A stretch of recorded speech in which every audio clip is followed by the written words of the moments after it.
नमस्कार, आप देखना शुरू कर चुके हैं कैपिटल टीवी बिहार और मैं आपके साथ सरोज सिंह। आज का हम प्रोग्राम शुरू करें, दो लाइनें सुन लीजिए, क्योंकि उसी दो लाइन में इस प्रोग्राम का राज छुपा हुआ है।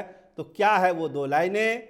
हमें पता है तुम कहीं और के मुसाफिर हो, हमें पता है तुम कहीं और के मुसाफिर हो, हमारा शहर तो बस यूं ही रास्ते में आ गया, हमारा शहर तो बस यूं ही रास्ते में आ गया, मुझे पता है तुम कहीं और शहर के मुसाफिर हो। तो कौन है मुसाफिर? तो क्या मुसाफिर को अपनी मंजिल मिलने वाली है? क्या यह मुसाफिर अपने पुराने शहर में लौट जाएगा, या फिर यह मुसाफिर उसी शहर में घूमता रहेगा जिस शहर में फिलहाल वो घूम रहा है? तो क्या होगा मुसाफिर? मुसाफिर करेगा क्या? मुसाफिर जाएगा कहाँ? आइए इस प्रोग्राम में हम इसी जानने को समझने की कोशिश करेंगे। तो शुरुआत करते हैं। एक खबर आई थी कि 13 तारीख को प्रधानमंत्री नरेंद्र मोदी बेतिया का दौरा करेंगे। बेतिया में एक रैली भी प्रायोजित थी, लेकिन वो प्रस्तावित रैली नहीं हुई, वो रद्द कर दी गई। तो इसके पीछे की कहानी हम आपको बताने जा रहे हैं कि आखिर नरेंद्र मोदी की ये रैली रद्द क्यों की गई।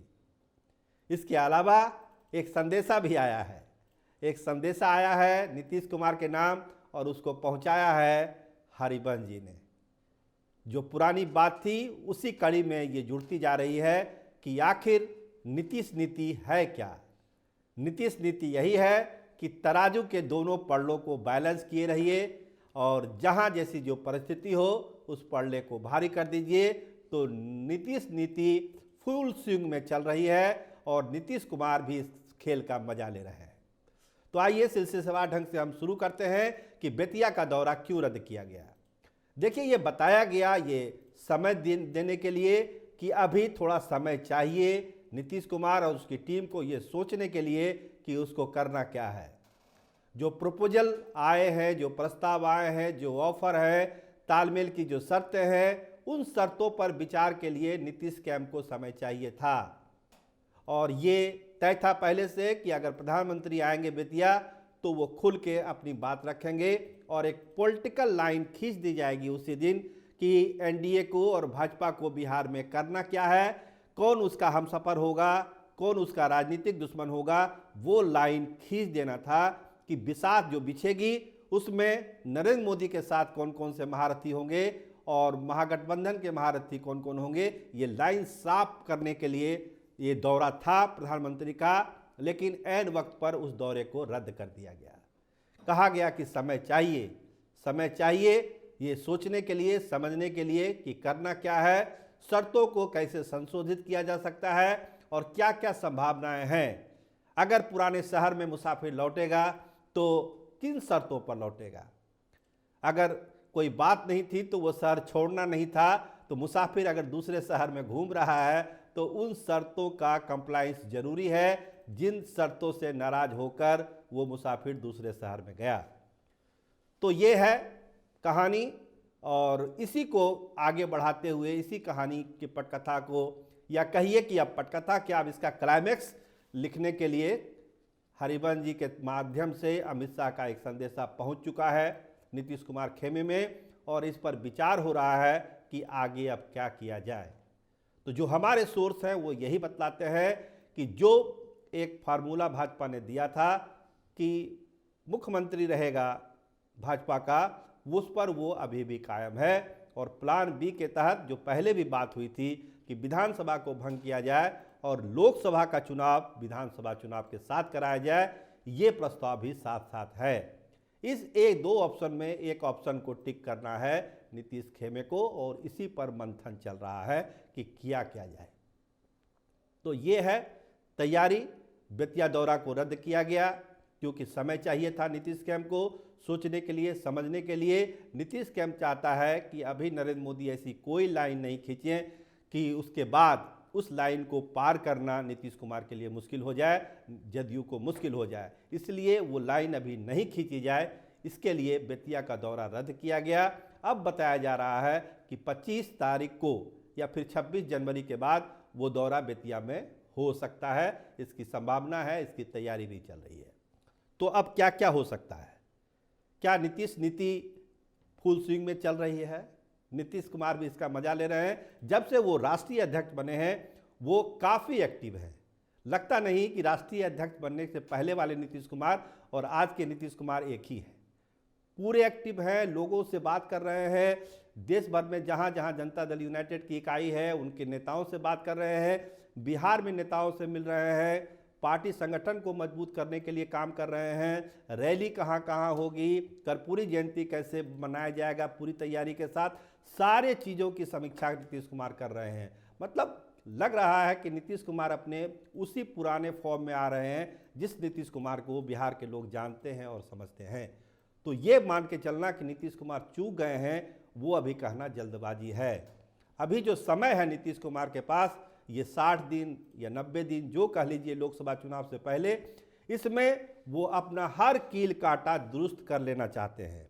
वो चाहते हैं कोई इल्ज़ाम उनके माथे पर ना लगे कि नीतीश कुमार के चलते जदयू को नुकसान हुआ, पार्टी को नुकसान हुआ, कुछ नेताओं का कैरियर दांव में लग गया। इस तरह की कोई तोहमत वो अपने माथे पर नहीं लगाना चाहते हैं। इसीलिए काफ़ी ठोक बजाकर वो फैसले ले रहे हैं और बताया जाता है कि जल्द ही बहुत बड़ा फैसला भी वो लेने वाले हैं। देखिए, दही चूड़ा का समय आ रहा है और बताया जा रहा है कि इस बार लालू खेमे में बड़े स्तर पर दही चूड़ा का भोज होगा।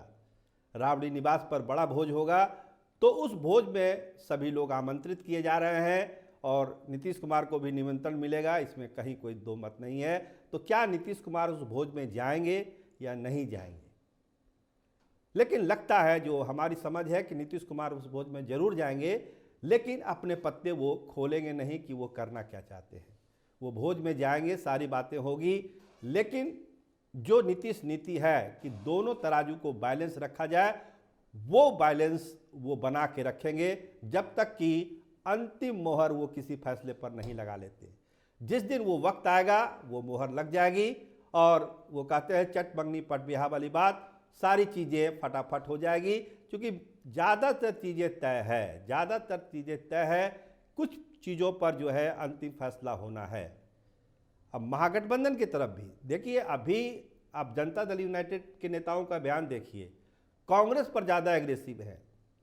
नरेंद्र मोदी सरकार की आलोचना कम हो गई है। भाजपा नेताओं की तरफ से भी नीतीश पर अटैक कम हो रहे हैं। ये एक माहौल बनाने वाली बात है कि माहौल एक बनाया जाए। आप किसी भाजपा नेता को आप नीतीश कुमार के लिए बहुत एग्रेसिव बयान देते हुए अभी नहीं सुन सकते आप। ये नहीं हो रहा है। जनता दल यूनाइटेड भी अब बहुत खुल के नहीं आलोचना कर रहा है नरेंद्र मोदी या अमित शाह को, या फिर जो राम मंदिर वाला भी जो कार्यक्रम चल रहा है उसके भी खिलाफ जनता दल यूनाइटेड के लोग नहीं हैं। तो ये क्या कहता है, ये कहानी कहती क्या है? ये कहानी यही कहती है कि चीज़ों को जांचा जा रहा है, परखा जा रहा है, सारे ऑप्शन खुले रखे हुए हैं। 7 दिन का अल्टीमेटम है कि आप सीट बांट लीजिए, लेकिन कांग्रेस के हवाले से जो खबरें आ रही है, लगता नहीं कि 25-26 से पहले सीटों को लेकर कोई अंतिम फैसला होगा। ये कहा जा रहा है कि अब मल्लिकार्जुन खड़गे डायरेक्ट चीज़ों को देख रहे हैं और वही बात करेंगे नीतीश कुमार और लालू प्रसाद से। लेकिन जो प्रक्रिया है कांग्रेस को, कांग्रेस के लोग जो जानते हैं कांग्रेस के कल्चर को, कांग्रेस की पॉलिसी को, वहाँ के सियासत को, काम करने के तरीकों को, वो बताते हैं कि कांग्रेस जल्दीबाजी में कोई फैसला नहीं लेगा, चाहे जितना भी दबाव बन जाए, वो अपने हिसाब से चलेगा। अभी देखिए ओरिएंटेशन कार्यक्रम है कोऑर्डिनेटरों का, देश भर के लोग उसमें जुटेंगे, उनसे भी कुछ फीडबैक लेने की कोशिश होगी कि क्या किया जाए, नहीं किया जाए। तो पूरे विचार मंथन के बाद ही कांग्रेस अपना कोई फैसला लेगी। ऐसा नहीं है कि एक टेलीफोन कॉल करके बता दिया जाएगा कि बिहार में फला को इतनी सीट हम दे दिए। ये कांग्रेस का कल्चर नहीं है, कांग्रेस के काम करने का तरीका नहीं है। तो कांग्रेस का जो काम करने का तरीका है उससे नाराज हैं जनता दल यूनाइटेड के लोग, उसके नेता, कि देर हो रही है, नुकसान हो रहा है। तो इस चुनावी मौसम में नुकसान में कौन रहना चाहेगा? हर कोई अपना फ़ायदा चाहता है, हर आप लाभ चाहता है, अपने नेताओं का जो हित है वो चाहता है। कोई भी पार्टी नहीं चाहती कि इस चुनावी साल में कोई नुकसान हो। किसी का फ़ायदा होता है, किसी का नुकसान होता है, वो तो जनता तय करती है। लेकिन अपने स्तर से जो तैयारी होती है वो तैयारी यही होती है कि हमको फ़ायदा हो, पार्टी को फ़ायदा हो, पार्टी के नेता को फ़ायदा हो, ज़्यादा से ज़्यादा सीट हम जीत के आएँ। लोकसभा में भी और विधानसभा में भी यही होता है सियासत में। तो इसकी तैयारी हर पार्टी करती है, लेकिन सफल तो एक ही होता है, बाजीगर तो एक ही होता है। तो नीतीश कुमार अपने नीतीश नीति को पूरी स्विंग में रखे हुए हैं और जो माहौल बन रहा है, जो संदेश आ रहे हैं दिल्ली से, उनको पहुंचाया जा रहा है, उस पर विचार विमर्श का दौर जारी है। फैसला नीतीश कुमार को करना है, उनके कुछ खास लोगों को करना है कि क्या होगा। और खरमास के बाद, और आप मानिए भाजपा ने एक डेडलाइन तो दी ही थी कि 22 के बाद वो सारी चीज़ों पर बात करेगी, तो 22 तारीख तक तो अभी कुछ होना नहीं है। 22 तारीख तक का समय है जनता दल यूनाइटेड के लोगों के पास कि आप सोच लीजिए, समझ लीजिए, ठोक बजा लीजिए कि आपको करना क्या है। भाजपा के पास प्लान ए भी है, प्लान बी भी है। भाजपा किसी भी प्लान को यहाँ पर इम्प्लीमेंट कर सकती है बिहार में। तो भाजपा अपने लेवल पर साफ है। फैसला नीतीश कुमार को करना है कि वो फैसला दही चूड़ा के बाद करते क्या है, इसी का इंतजार है। आप देखते रहिए कैपिटल टीवी बिहार। आपका बहुत बहुत धन्यवाद, बहुत बहुत शुक्रिया।